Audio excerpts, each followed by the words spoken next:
Makasih Ustaz. Kita mulai bicara di sini dari jam 1 lewat sedikit sampai jam 4:20 menit. Jadi kalau kuliah, ini kuliah maraton untuk 1 semester. Kalau kuliah 1 semester, berapa biayanya? Ini gratis. Allah Subhanahu wa Ta'ala membalas jeripaya kita semua. Amin. Meskipun begitu, tidak apa-apa kita saling memberi informasi atau berdialog, ya dibatasilah. Karena kalau mahasiswa itu di kelas tidak boleh terlalu banyak bertanya karena sudah lama. Mungkin sampai jam 5 batasannya. Termasuk saya ada catatan kemukakan di sini. Ada 4 saya catat. Saya dulu karena saya pegang mic. Ini kita ketawa-ketawa karena tadi serius. Ada 4. Yang tadi itu yang pertama saya catat pertama. Berkurban poligami. Yang poligami kebetulan dia katakanlah 2 istrinya. Istri pertamanya diketahui umum, tapi istri kedua ya tidak diketahui istri pertamanya. Tapi si suami ini berkurban juga, tidak diberitahukan. Jadi niatnya satu untuk 2 sasaran, yang pertama dan yang kedua. Tapi tidak diberitahukan yang pertama, bagaimana itu? Nakal suaminya ini. Dan itu banyak terjadi di masyarakat. Nanti mati suaminya baru ditahu, ada malah istrinya. 1. Yang kedua, kurban badal. Ada istilah badal kalau haji. Tapi ini bukan badal, meninggal. Tapi dia tadi itu saya tertarik ini mencatat ini. Saya tertarik mencatat dan sepertinya tadi tidak boleh ya. Nanti sebentar jelaskan Ustaz. Kurban badal saya silakan meskipun bukan badal, tapi kita berniat kurban bagi keluarga yang sudah meninggal. Kemudian ketika apa namanya ini kambing. Kambing atau keluarganya itu banyak, lalu ada tadi dijelaskan tentang tidak bersungsung, ya ada tidak bersungsung. Jadi dia punya kambing, bagaimana statusnya kalau yang seperti itu? Itu bisa terjadi. Kemudian ada tadi saya belum jelas dan pernah kami diskusikan di kelas. Ketika berkurban itu, apakah yang tidak boleh dipotong bulunya yang mau dikurban atau yang mau berkurban? Yang tadi itu karena yang di belakang selalu nyanya itu kembali ke orang yang berkurban kah atau binatangnya atau hewannya. Itu antara lain yang saya rekam banyak. Terus ada 3 pertanyaan tertulis ini. Ada yang langsung dari internet, sudah langsung masuk. Ini dari Bandung, langsung. Ada masuk tadi, direkam di panitia. Saya bacakan, ini dari Bandung. Coba bayangkan, kita ini direkam seluruh, bukan Nusantara, dunia. Tapi baru Bandung yang masuk. Bila masing-masing anggota keluarga berkurban, sedangkan mereka masih dalam satu rumah, benarkah hal tersebut menyalahi sunnah, menyelisihi di sini, menyalahi sunnah dan termasuk pemborosan? Ya, itu. Terus yang kedua, yang manakah lebih afdal, beli sendiri atau dibelikan untuk sembelihan kurban? Tadi sudah dijelaskan. Yang manakah lebih afdal, hewan kurban disembeli di pondok pesantren, yang ditegakkan salat Idul Adha, yang laksanakan salat Idul Adha, atau di samping rumah yang jarak rumah ke pondok kurang lebih. Maksudnya ini berkurban tapi di sana dia kurbankan di panti, kira-kira begitu termasuknya. Jadi bukan dia serahkan. Terus yang ketiga, yang mana kayak lebih afdal, beli hewan kurban atau beli tanah kaplin di dekat pondok? Jangan kau main-main ya, ini serius kita main sini. Pertanyaannya lari. Ini makelar tanah. Assalamualaikum warahmatullahi wabarakatuh. Ustaz yang mulia, apakah hukum berkurban dengan kuda? Kuda. Itu benar juga. Ini mungkin audiens atau astamid tidak usah bertanya karena sudah banyak ini.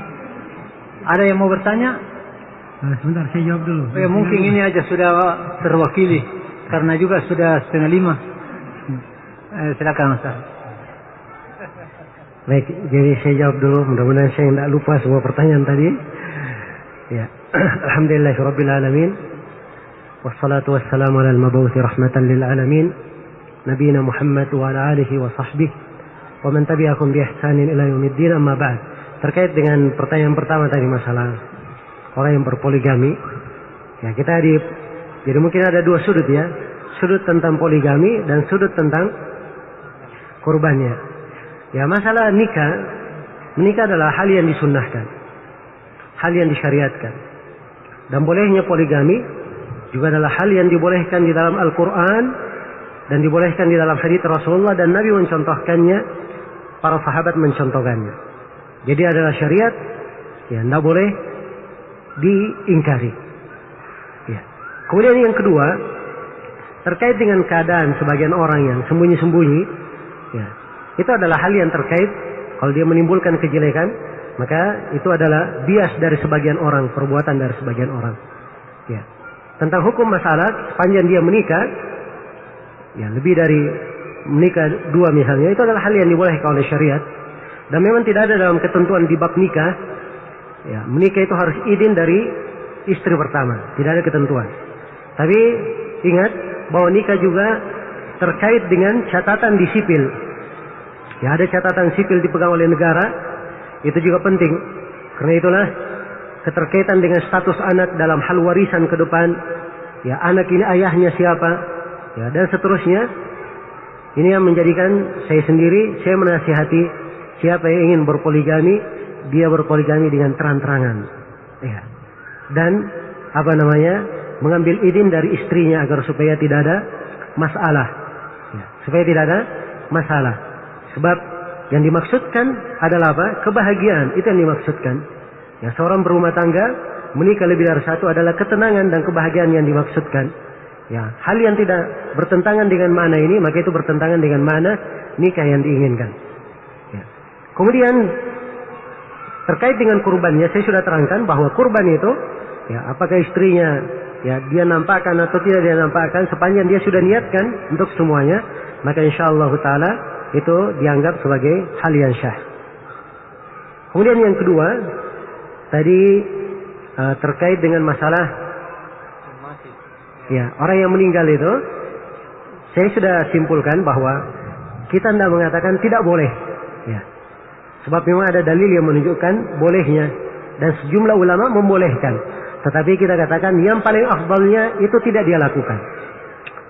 Paling afdalnya orang yang meninggal tidak dia sembelihkan untuk orang yang meninggal itu secara khusus. Tapi paling afdalnya orang yang meninggal diikutkan ke dalam kurbannya orang yang masih hidup. Itu yang paling afdalnya. Ini yang kita simpulkan tadi dalam pembahasan. Kemudian yang ketiga, etika berkurban, hewannya atau, ya, tentang etika berkurban itu, di situ disebutkan di dalam hadis, wa arada ahadukum ayyudhi, dan salah seorang dari kalian ingin menyembelih. Jadi kaitannya dengan orang, ya, bukan terkait dengan apa? Hewan sembelihannya. Jadi betul ini apa yang disebutkan oleh Bapak kita, ini adalah hal yang fenomena dialami di masyarakat. So, banyak masyarakat kita, awas, tidak boleh dicabut bulunya kambing ini, tidak boleh potong kukunya dan sebagainya. Ya, kalau memang dicabut bulunya, dipotong kukunya membuat cacat, itu betul, tidak boleh membuatnya cacat. Jelas ya? Tapi kalau dikaitkan dengan larangan, ini larangan terkait dengan siapa? Terkait dengan orang yang berkurban. Ya. Terkait dengan orang yang berkorban. Kemudian pertanyaan yang dari Bandung, kalau setiap keluarga punya beberapa anggota keluarga semuanya berkurban, itu boleh saja. Bahkan itu kebaikan di atas kebaikan. Setiap orang berkurban. Ya. Itu adalah hal yang bagus, hal yang afdal. Ya. Dan 5 orang misalnya ayah, ibu, dia punya 3 anak, beli 5 kambing. Setiap orang 1. Masya Allah, itu adalah hal yang lebih afdal dan lebih baik. Ya. Sebab ini adalah maksud, yang dimaksudkan adalah ibadah. Dan kita sebutkan tadi kata cukup. Ya, kita katakan seekor kambing cukup untuk apa? Untuk 1 keluarga. Ya, kata cukup ini bukan menunjukkan keharusan, kemestian, tapi menunjukkan batasan minimal yang menunjukkan syahnya. Ya. Kemudian dibelikan sendiri atau ya, sendiri atau dibelikan. tidak diragukan kalau dia membeli hewan kurbannya sendiri dengan uangnya sendiri itu lebih afdal tentunya. Sebab dari jerih payahnya dan sesuatu yang terkait dengan ibadah, terkait dengan sedekah, kapan datang dari jerih payahnya sendiri, apalagi jerih payahnya itu berat dia dapatkan, ya, dia berinfak, maka itu akan lebih utama dan lebih afdal. Dan ada kaidah umum ditunjukkan oleh banyak dalil, ya, dan ada dalam sebagian hadis juga, inna 'idhamil jaza ala qadar 'idhamil bala. Sesungguhnya besarnya pahala itu tergantung besarnya keletihan ujian di dalam dia menjalani ibadah tersebut. Ya. Terus yang mana lebih afdal, di pondok atau di panti asuhan atau di dekat? Ya. Tentang masalah menyembelih, kalau misalnya penyembelihan dilakukan di lapangan, maka itu lebih utama. Sebab ini adalah simbol Islam. Yang dimaksudkan adalah orang menyaksikan, ya. Kemudian datang ke situ orang-orang yang perlu, orang-orang yang butuh mengambilnya. Dan ini menunjukkan kebersamaan kaum muslimin. Ya, kebersamaan kaum muslimin. Ya, karena itulah syariatnya dilakukan di tempat yang terbuka. Kalau misalnya dari kemaslahatan dilakukan di dekat rumah atau di pondok pesantren, boleh-boleh saja. Ya, sepanjang itu adalah hal yang nampak, ya, dan simbol yang ditegakkan pada hari itu. Jadi ukurannya ini adalah simbol Islam, ini yang ditegakkan. Sama ya di pembahasan zakat fitri. Ya, di pembahasan zakat fitri, ya, zakat fitri itu dikeluarkan dengan beras. Supaya nampak beras ini dibawa ke sana sini diserahkan, disebab dia adalah simbol Islam dinampakkan. Simbol Islam yang dinampakkan. Demikian. Terus yang mana lebih afdal, beli hewan kurban atau beli tanah kapling di dekat pondok? Ya. Tentang masalah yang mana lebih afdal, dia membeli hewan kurban atau beli tanah kapling? Ya, ini tergantung kepada hajat dan keperluannya. Ya, seorang misalnya yang tidak punya tempat tinggal, dia ada kewajiban untuk menafkahi anak dan istrinya. Mungkin dia membeli tanah, itu lebih wajib baginya daripada apa? Daripada berkurban. Sebab terkait dengan kewajibannya. Jadi saya tidak tahu yang bertanya ini kadang, ya, tanah kapil ini lebih afdal, kadang kurban lebih afdal. Tergantung siapa yang bertanya. Ya. Dan keadaan orang yang bertanya. Baik. Yang terakhir, apa hukum berkurban dengan kuda? Ya, tentang masalah berkurban dengan kuda, telah kita sebutkan bahwa berkurban itu hanya syah dengan hewan ternak atau 3 jenis hewan ternak. Ya. Unta, sapi dan apa? Sapi dan kambing. Adapun kuda tidak terhitung unta, tidak terhitung sapi dan tidak terhitung kambing. Ya, jelas ya? Kalau begitu dia bukan dari hewan yang boleh dijadikan sebagai hewan kurban. Ya, wallahu taala alam. Apakah boleh hewan kurban nanti dibeli pada tanggal 10? Ya, tentang masalah membeli, kapan dia membeli? Ya boleh saja dia membeli. Kapan saja, tanggal 10 dia beli, boleh. Tapi kalau saya misalnya mau beli tanggal 10, niat sudah ada sekarang, saya tidak boleh memotong kuku dari sekarang. Jelas ya? Bukan saya miliki dulu hewan, baru saya kena larangan, tidak. Panjang niat, yang dimaksudkan niat. Sebab Nabi berkata, wa arada ahadukum. Dan salah seorang dari kalian berkehendak. Ya. Disandarkan pada kehendak, bukan disandarkan pada adanya hewan kurban. Jadi sudah ada keinginan. Saya ingin berkurban misalnya. Ya. Saya ingin berkurban. Nanti tanggal 10 baru saya beli misalnya. Boleh saja. Tapi saya tidak boleh memegang. Tidak boleh memotong kuku, cukur rambut. Kalau sekarang misalnya saya belum punya duit. Ya. Saya belum punya kemampuan sekarang. Nah, saya lihat nanti. Kalau saya ada kemampuan, insya Allah saya berkurban. Ini belum namanya. Sebab dia belum apa? Belum punya kemampuan. Ya, baru niat mau. Ya. Belum lagi dia apa? Pasti untuk berkurban. Jelas ya? Baik. Terus apa boleh memberi bagian dari kurban pada orang yang membantu menyembelih? Atau tapi ini bukan tukang potong. Ya. Ya, kalau dia membantu menyembelih, dia diberi sebagai hak orang yang lainnya, sama dengan orang yang lainnya dia perlu atau dia tetangga diberi. Ya, dia diberi. Adapun kalau dia walaupun datang dengan nama hanya membantu, diberi karena dia membantu, itu namanya sama memberi upah. Ya. Kalau dia membantu ingin diberi upah, maka diberi upah dari selain kurban, walaupun dia datang membantu. Jadi yang dimaksudkan bahwa hewan kurban itu murni untuk dimakan sendiri atau diserahkan dibagikan kepada orang miskin atau kepada tetangga. Ya. Adapun terkait dengan penyembelihan, terkait dengan orang yang membantu dalam menyembelih, ingin diberi upah, tidak boleh diambil dari hewan sembelihan. Ya, terakhir, bagaimana kalau hari Arafah berbeda di Mekah dengan di sini? Ya. Mana tanggal 10? Ya, tentang hari Arafah. Hari Arafah itu bukan terikut dengan Arafahnya. Sebab Nabi Shallallahu Alaihi Wasallam ya menyebutkan puasa harinya, ya, dan hari itu tanggal 9 Dzulhijjah, dan 9 Dzulhijjah itu ditentukan dengan penentuan masuknya bulan. Jadi ini kembali kepada di pemerintah kita. Kalau pemerintah kita menetapkan misalnya, ya, berdasarkan ruqyat hilal, perhatikan ya, berdasarkan ruqyat hilal mereka tetapkan misalnya hari Arafah hari Senin. Ternyata di Saudi pemerintahannya menetapkan hari Selasa. Maka kita di Indonesia karena sesuai ruqyat kita harus pada hari apa? Hari Senin. Ya. Sebab yang dimaksudkan adalah tanggal 9-nya, bukan manusia berada di mana? Di Arafah. Kalau misalnya tidak ada orang di Arafah berarti tidak puasa. Hah? Dan ini pernah terjadi dalam sejarah, pernah sekali. Ya. Waktu itu ada di sekitar Mekah, ya, terjadi kericuan yang menghambat mereka masuk ke Mekah. Sehingga tidak ada yang haji pada tahun itu. Tidak ada yang haji pada tahun itu. Jadi kalau terjadi keadaan seperti itu, ya, terjadi keadaan seperti itu, berarti tidak ada yang puasa Arafah. Tidak. Jadi yang dimaksudkan adalah harinya. Ya, yang dimaksudkan adalah harinya. Ya, wallahu ta'ala alam. Ternyata masih ada 2. Ini terakhir ya. Ya, ini sama di Madinah dan Mekah halaqah melalui kertas, bukan bertanya langsung. Bagaimana hukumnya tukang ramal menyembelih kurban? Tukang ramal menyembelih. Ya, tentang orang yang menyembelih, telah kita sebutkan salah satu dari syaratnya dia adalah seorang muslim atau kitabi. Ya. Tukang ramal ini saya tidak paham apa yang dimaksud tukang ramal. Kalau dia yang dimaksud adalah dukun atau orang yang menganggap tahu ilmu yang gaib, maka orang yang menganggap dirinya tahu ilmu yang gaib ini di dalam Al-Quran dianggap sebagai orang yang bukan muslim. Dia bukan muslim, bukan juga kitabi. Maka kalau dia bukan muslim, bukan kitabi, musyrik, maka ini sembelihannya tidak syah. Sembelihannya tidak syah. Ya. Ini hukum umum ya, dan saya tidak bertanggung jawab kalau ada yang menerapkan pada orang tertentu. Sebab penerapan hukum umum pada orang tertentu itu belum tentu. Ya, belum tentu. Baik. Jadi kadang dikatakan ini benarkah dia peramal? Nah, itu harus dilihat apa yang dia lakukan, ya, apa yang dia kerjakan, ya, baru dilihat. Tapi kalau memang benar dia peramal, mengaku tahu ilmu yang gaib, maka ini dianggap keluar dari Islam.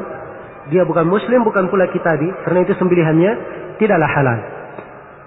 Terakhir, apakah takbir, tahlil muqayyad mengganti kedudukan zikir-zikir sesudah salat atau dibaca setelah zikir salat? Ya, pertanyaan yang bagus. Jadi masalah takbir, tahlil dan tahmid itu yang dibaca setelah salat itu tidak menggantikan zikir. Zikir tetap ada. Ya, zikir tetap ada. Jadi kalau imam tergantung imamnya, dia ingin mulai dengan takbir dulu, baru dia zikir, silahkan boleh. Dia ingin zikir dulu kemudian takbir juga boleh. Sebab semuanya, apapun yang dia lakukan sebelum zikir atau setelah zikir, semuanya teranggap setelah sholat. Semuanya teranggap setelah sholat. Ya. Dan insya Allah itu adalah suatu hal yang baik. Ya.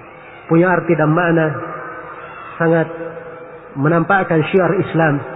Semoga Allah Subhanahu wa Ta'ala mencurahkan taufik dan rahmatnya kepada kita semua dan memberikan kepada kita semua kesempatan untuk menyontong hari-hari yang akan datang dengan amalan-amalan ibadah yang mulia ini. Dan semoga kita semua termasuk orang-orang yang mendulang pahala yang sebanyak-banyaknya dari bulan Dzulhijjah. Innahu waliyu dzalika wal qadiru alaih. Ini mungkin yang ingin atau yang bisa disampaikan pada pertemuan kali ini, dan saya berharap mudah-mudahan ada manfaatnya, serta saya memohon maaf sebesar-besarnya apabila banyak kekurangan dan kesalahan. Subhanakallahumma bihamdik asyhadu an la ilaha illa anta astaghfiruka wa atubu ilaik. Walhamdulillahi rabbil alamin. Wassalamualaikum warahmatullahi wabarakatuh.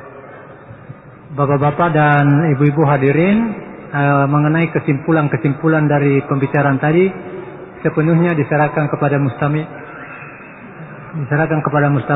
dan banyak sekali hikmah yang bisa kita petik di sini. Sekian dan terima kasih. Wassalamualaikum warahmatullahi wabarakatuh.